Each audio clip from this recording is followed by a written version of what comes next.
She said, "Let's take a break," right before her ex returned. 4 months later, she was crying at my door, but I had already moved on to a life she'd never be part of. I was 29, standing in the middle of a small apartment kitchen while a pot of pasta sauce simmered away on the stove, and my entire world was quietly shattered by the person I loved most. She walked in that Tuesday evening in March with a look on her face I had seen before but could never quite get used to. The look of someone who had been rehearsing their lines over and over, practicing them in front of a mirror until the words came out perfectly polished, but utterly lacking soul. We had been together for 3 years, living together for the last 18 months in our cozy apartment downtown. I thought life was settled, stable, and moving in the right direction. But that day, she took a deep breath and told me she thought we should take a break. She was quick to clarify that it was not a breakup. No, she framed it carefully. She said she needed space. She needed time to focus on herself, and that lately she had been feeling overwhelmed with work. The words poured out of her mouth with precision, and it was clear they were not spontaneous. She had practiced them, maybe even sought advice from someone else on how best to deliver the blow without sounding like the villain. I remember holding the wooden spoon in my hand, sauce bubbling gently beside me, feeling like the ground beneath my feet had tilted sideways. I asked her, trying to stay calm, what had brought this on. She mumbled something about feeling suffocated, about wanting independence, and about personal growth. It all sounded like the script people use when they want to leave without carrying the weight of guilt. What she did not say, but what I learned 2 days later through a mutual friend, was that her college ex, the man she had spent 4 years with before me, was moving back to town after landing a job at a tech firm nearby. The timing spoke for itself. I could have fought. I could have pleaded, asked for clarification, begged for us to work things out. Instead, I looked at her with a calmness that surprised even me and simply said, "Okay." That single word stole the wind from her sail. She had expected a scene, perhaps tears or a grand gesture of desperation. But instead, I turned off the stove, grabbed my keys, and told her I would stay at my brother's for a few days while she figured out what to do about the apartment. The shock on her face was almost worth the knife twisting inside my chest. That night at my brother's place, as I lay awake staring at the ceiling, I made a decision. I would not be the pathetic ex waiting in the wings for her to realize her mistake. No, I would become someone entirely new. When she inevitably came crawling back, and deep down I knew she would find a man so changed that she would barely recognize him, and by then it would be too late. The next morning, I started with the basics. I blocked her number, removed her from social media, and told mutual friends that I did not want to hear updates, good or bad. If they tried to tell me anyway, I walked away. In her world, I became a ghost. And in my own, I began a transformation that would define the rest of my life.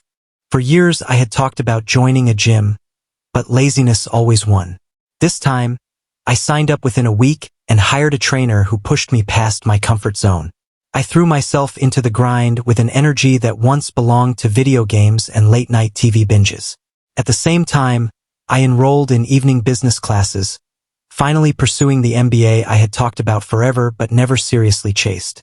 My job in marketing paid the bills, but I wanted more, and now I had the drive to make it happen. The physical changes arrived quickly. Within 6 weeks, I had dropped 15 pounds and found muscles I forgot existed. The mirror began reflecting a sharper, more confident man, and the endorphins from daily workouts created a rush that fueled my motivation further. But the mental changes outshone the physical ones. For the first time in years, I felt like I had control over my life. Each goal I met, each step forward, created a feedback loop that made me believe I was capable of anything. 2 months later, at a coffee shop near campus, I met Sarah. She was working on her master's in psychology, with dark hair that framed bright green eyes which seemed to sparkle every time she laughed. We struck up a conversation over how bad the music playlist was in that cafe. What began as a casual exchange stretched into a 3-hour conversation that felt natural and effortless. Sarah was everything my ex wasn't. She was honest instead of manipulative, confident instead of insecure, and she actually listened instead of simply waiting for her turn to speak. When Sarah laughed at my jokes, it didn't feel forced. When she touched my arm, it sent currents through me that made me feel alive again. 2 weeks later, we were dating, and though I didn't plaster our relationship all over social media, I made sure that we were seen in the right places. The restaurants my ex and I once visited, the coffee shops where her friends gathered, the old movie theater downtown where our first date had been. Word spread quickly in a town our size. Gossip was a currency, and I knew it would reach her ears. By the time 4 months had passed since that Tuesday evening, I was unrecognizable compared to the man she had left behind. I had lost 25 pounds, gained muscle, excelled in my classes, and was thriving in a new relationship that felt real and solid. My confidence shifted from quiet and accommodating to strong and certain. I spoke differently, walked differently, carried myself differently. I had become a man who knew his worth. Then, one afternoon, my phone lit up with a message from an unknown number. Just 3 words, "Can we talk?" When that text arrived, I stared at the screen for a long moment, my mind caught between the person I had been and the person I had become. The old version of me, the one who had once waited for her messages with bated breath, who would have rushed to comfort her at the slightest hint of trouble, wanted to reply immediately. But the man I had built over the last 4 months knew better. I let the message sit for 2 hours before I typed my response. "I'm seeing someone else now." The reply came within minutes. She said she had made a mistake, that she missed me, that she wanted to explain everything. She begged me to meet for coffee, promising it would only be as friends, that it wouldn't take much time. I didn't answer. That same evening, while I was at Sarah's apartment helping her review notes for an upcoming exam, my doorbell rang. Sarah offered to come with me, but I told her to stay inside. Something deep down told me exactly who would be standing on the other side of that door. And I was right. There she was, my ex, looking nothing like the woman who had stood in our apartment 4 months earlier with perfectly rehearsed lines about space and personal growth. Her hair was pulled back into a messy ponytail. She wore an old sweatshirt I recognized from our time together, and her eyes were red and puffy as if she hadn't slept properly in weeks. She asked if we could talk. I told her it wasn't a good time, but she pressed on, saying she knew about Sarah, that people had told her about us, and that she just needed a chance to explain. The explanation was predictable. She and her ex had tried again, but it had fallen apart within weeks. She said he was different now, not the same person she remembered from college. They had dated briefly before deciding they were better off as friends. And only then, she claimed, did she realize what she had truly lost. She told me she had spent weeks thinking about me, that I had been the best thing in her life, and that she was willing to do anything, therapy, transparency, complete honesty, to earn back my trust. And as I listened, something strange happened inside me. I felt nothing. Not anger, not satisfaction, not even pity. Just a hollow space where all that pain and longing had once lived. I looked at her, standing there in that doorway, desperate and vulnerable, and realized that the man she had left was gone. In his place stood someone stronger, someone who no longer needed her validation to feel whole.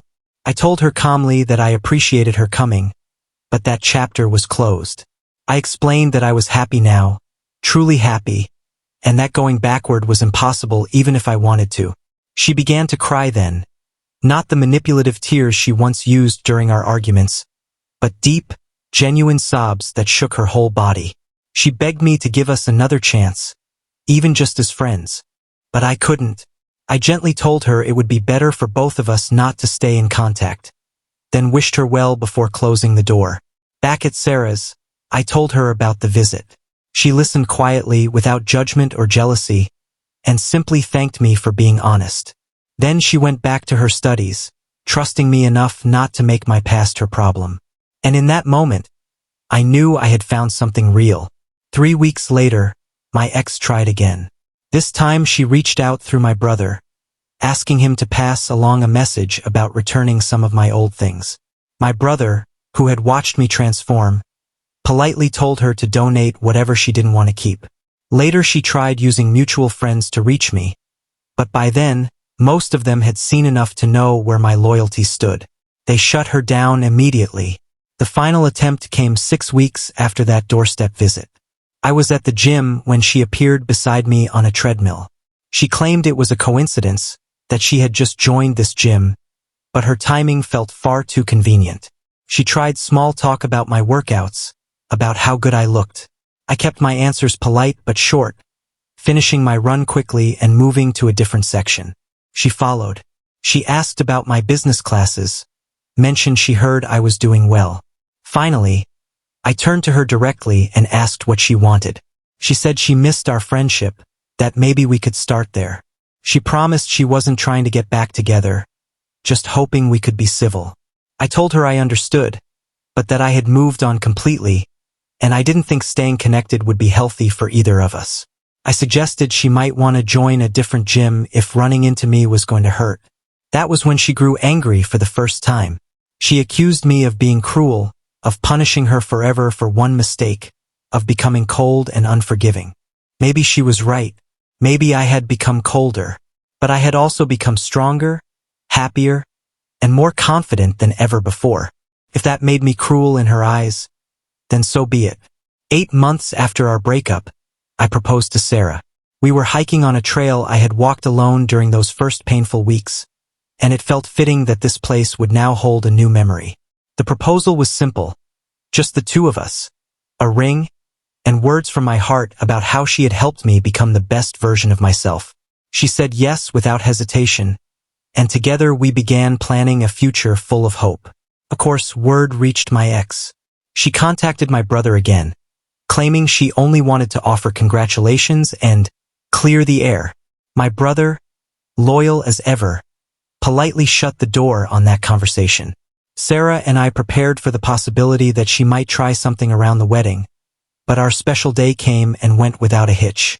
Surrounded by people who truly supported us, I married the love of my life, and not once did my ex cross my mind. 2 weeks after our honeymoon, a letter arrived with no return address. I recognized the handwriting immediately. Inside was a 3-page note. She congratulated me on the marriage, apologized for everything, and said watching me move on had forced her to confront her own issues. She shared that she had started therapy, gone back to school, and was working on her patterns of abandonment. She claimed my refusal to take her back had been the best thing for her, forcing her to finally grow. I read the letter, showed it to Sarah, and then put it away. We agreed it sounded like she was making progress, and that was good, but I felt no urge to reply. That chapter was finished. A year later, I heard through friends that she was engaged to someone new. Not her college ex, but a man she had met in graduate school. People said she seemed different, more grounded, and I was genuinely happy for her. Not because I still loved her, but because it proved my decision had been right. Sometimes the kindest thing you can do is refuse to enable someone's worst patterns, no matter how much they beg you to. Looking back, I realized that revenge was never about making her suffer. The real revenge was becoming so happy, so fulfilled, that her absence felt irrelevant. The strongest answer to someone who shows you they don't value you is not anger, not punishment, but building a life so wonderful that you forget they ever mattered. Today, Sarah and I have been married 2 years. We're expecting our first child this spring. I finished my MBA with honors, earned a promotion, and built a life that exceeds every dream I once had. Sometimes I wonder what would have happened if I had let her back in that night she showed up crying at my door. But then I look at my life now, my wife, my family, my future, and I'm just grateful that I chose myself instead, because in the end, that was the real victory. Not that she returned begging, but that when she did, I was already too far gone to care. If you enjoy stories like this, a gentle tap on the subscribe button would mean the world to us. Please subscribe for more.